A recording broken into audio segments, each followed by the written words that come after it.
संत सेवार्थ आपको यत्र तत्र सर्वत्र जाना रहता है। बहुत कम समय निकाल करके आप जहाँ तहाँ पहुँच पाते हैं, तो आपके चरणों में प्रार्थना है कि आप व्यास आसन पर आसीन होकर के माता श्री जानकी जी के इस प्राकट्य महोत्सव पर अपनी वाणी के द्वारा हम सभी को कुछ आशीर्वाद के रूप में प्रदान करें। पूज्य श्री महंत जी महाराज।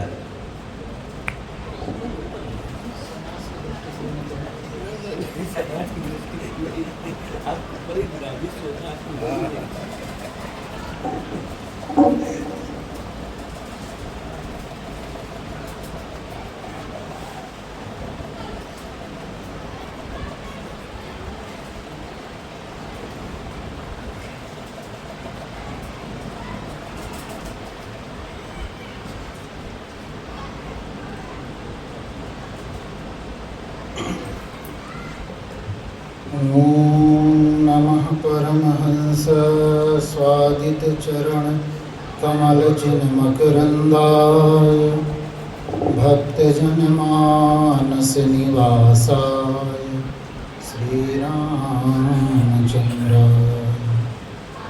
रामं रामानुजं सीतां भरतं भरतानुजं सुग्रीवं वायुसूनं च प्रणमामि पुनः पुनः। सीतानाथ समारंभां श्रीरामानन्दार्य मध्यमाम् अस्मदाचार्यपर्यन्तां वन्दे गुरुपरम्पराम्। भक्त भक्ति भगवंत गुरु चतुर्नाम बपुए, इनके पद वंदन किए नासई विघ्न अनेक। वाञ्छाकल्पतरुभ्यश्च कृपा सिन्धुभ्येव च पतितानां पावनेभ्यो वैष्णवेभ्यो नमो। बोले राजा रामचंद्र भगवान की जय। जगत जननी माता जानकी जी की जय। श्री बांके बिहारी लाल की जय।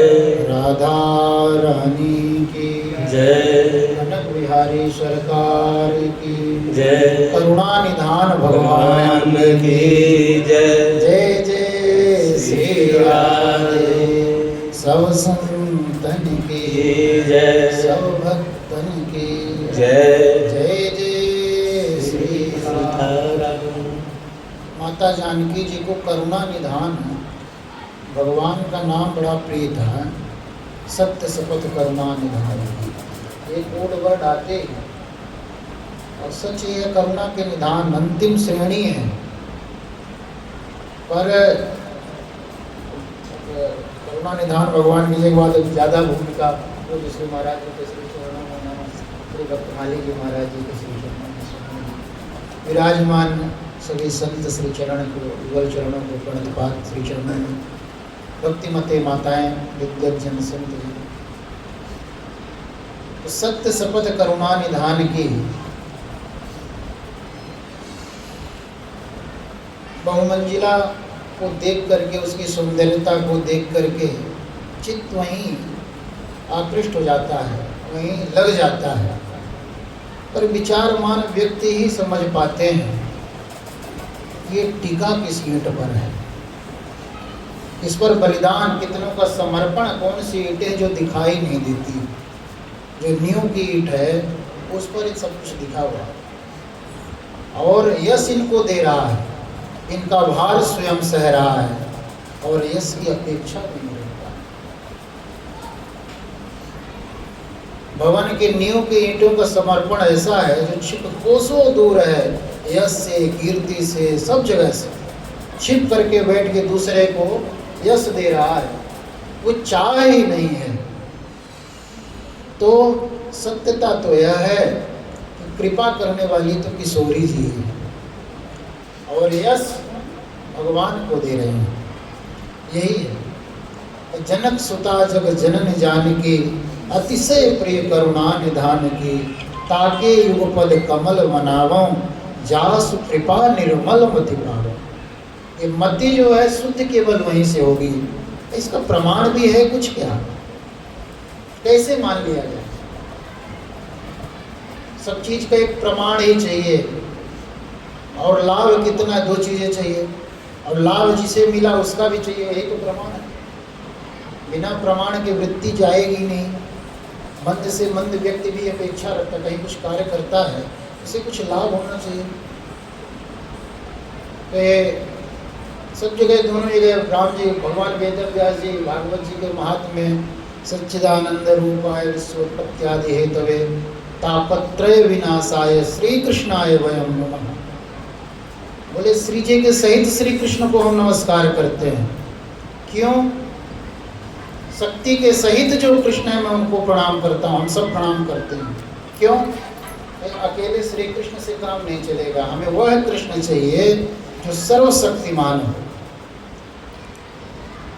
भाई ऐसी क्या आवश्यकता पड़ गई? बोले ऐरा गैरा कमजोर व्यक्ति का काम नहीं है, और निहत्थे का भी काम नहीं है। क्यों? बोले तीनों तापों को समाप्त करने की इसमें क्षमता हो तो शक्तिवान होगा तभी तो होगा। बिना स्वार्थ का प्रणाम भी कोई नहीं करता। तापत्रय विनाशाय, दैहिक दैविक भौतिक तापा, जो तीनों ताप हैं।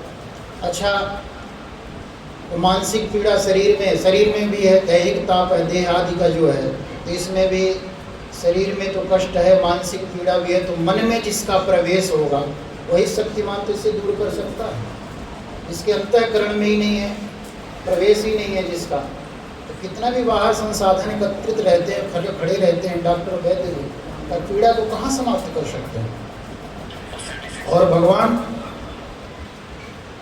सुग्रीव और बाली का युद्ध या बाली ने एक धन मारा, जैसे विकल हो गया, स्पर्श कर दिए, तुरंत लाभ हो गया, तुरंत। तो कृपा करने वाली कौन है? बोले अतिशय प्रिय करुणा, जो किशोरी जी अति प्रिय, अतिशय प्रिय है भगवान को। तो प्रमाण क्या है इसमें, कैसी कृपा करती हैं श्री जी? जब श्री जी की कृपा होगी, किशोरी जी की कृपा होगी, तभी राम जी कृपा करेंगे। और जो इनकी कृपा प्राप्त कर लिया, फिर वह कहीं भी किसी भी प्रकार से कहीं भी कल्याण करने में होने में उसका संदेह नहीं। वनवास में गए, माता सबरी ने बताया, नाथ शैल पर कपिपत रहे, सो सुग्रीव दास तब नाथ मैत्री की जय, दीन जानती है। बोले वह सुग्रीव आपका मदद करेगा और उसका कल्याण करिए, अभय करिए उसे। भगवान गए, सुग्रीव हनुमान जी महाराज लेकर के भेंट कराए, सब बात हुई।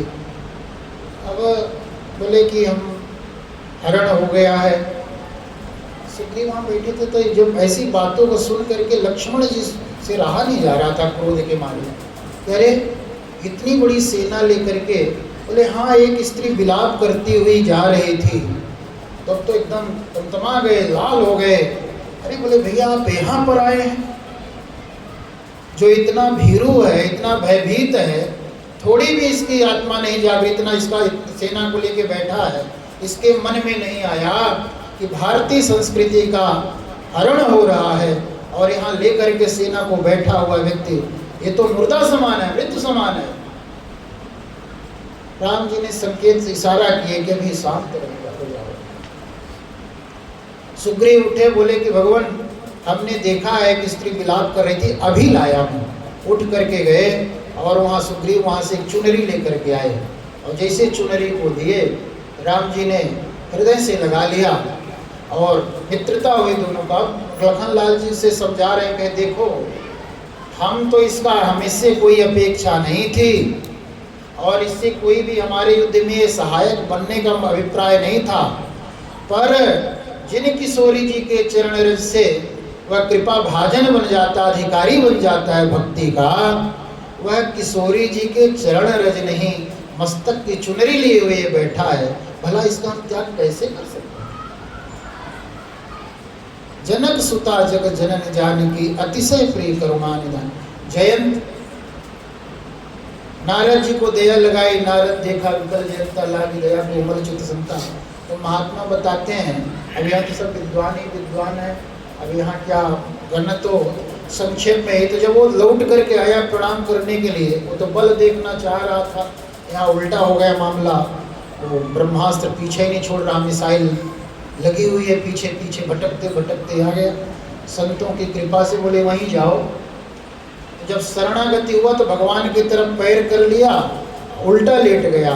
अब किशोरी जी की जब दृष्टि पड़ी तो बोले मूर्ख जो है, देखो यहाँ पे भी उल्टे काम कर रहा है। उठा करके लगा दी चरणों की तरफ, मस्तक उसका कर दें भगवान के श्री चरणों में, और फिर परिचय देती आपको प्रणाम कर रहा है।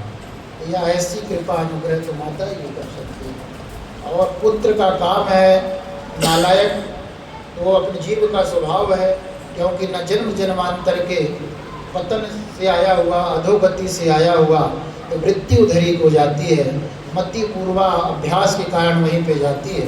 पर श्री जी की कृपा से मति शुद्ध होती है, उन्हीं की कृपा अनुकंपा से रघुनाथ जी के श्री चरणों तक पहुँचाती। तो देखिए मिथिला से लेकर के महाराज जी भी कितना सुंदर मिथिला की चर्चा। और सच है, प्रेम तो वहीं दिखता है, प्रेम पूरे पूरे ब्रह्म पृथ्वी में तो दो ही जगह, ब्रज में और मिथिला में। प्रयागदास जी महाराज की कथा भक्तमाल जी में आती है कि वहाँ से गए, रामायणी जी महाराज कथा सुनाते थे कि किशोरी जी ने कहीं धान क्यों होता है, बहुत अच्छे भाव में, तो कहे वहाँ से जो आते थे तो धान मुट्ठी का जो चावल था छींटती हुई अयोध्या तक आई। बोले हमारे जनक मिथिला वासियों को कहीं किसी प्रकार का कष्ट न हो, तो दधी चूड़ा उपहार अपारा।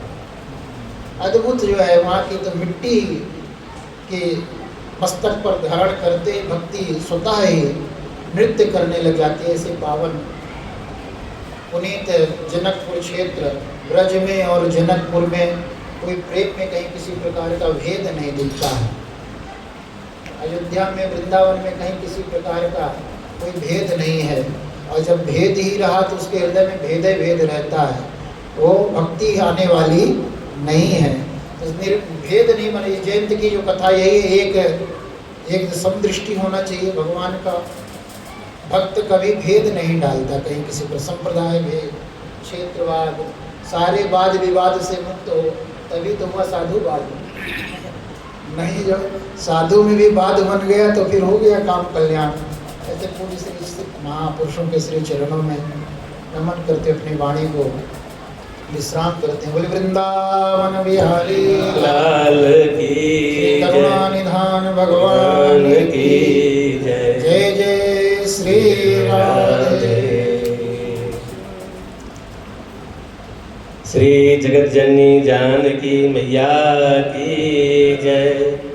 श्री जानकी मैया के जयंती महामहोत्सव की जय। अभी हम सभी परम पूज्य श्री महंत जी के द्वारा श्रवण कर रहे थे।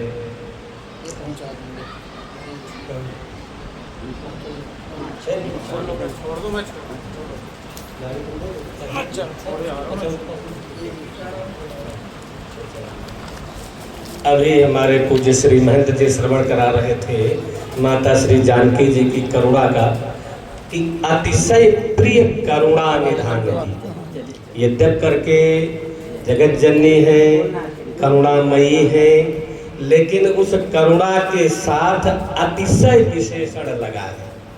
ये अति विशेषण है, यानी विशेष करुणा, ऐसी करुणा जिसके बाद फिर आगे कोई नहीं रह जाती, सीमा ही है करुणा की। ऐसी करुणा की सीमा है श्री जानकी जी। माँ का स्वभाव ही करुणा में होता है। इस पर एक सुंदर दृष्टांत तो देते हैं कि माँ का कैसा करुणा में स्वभाव हृदय होता है।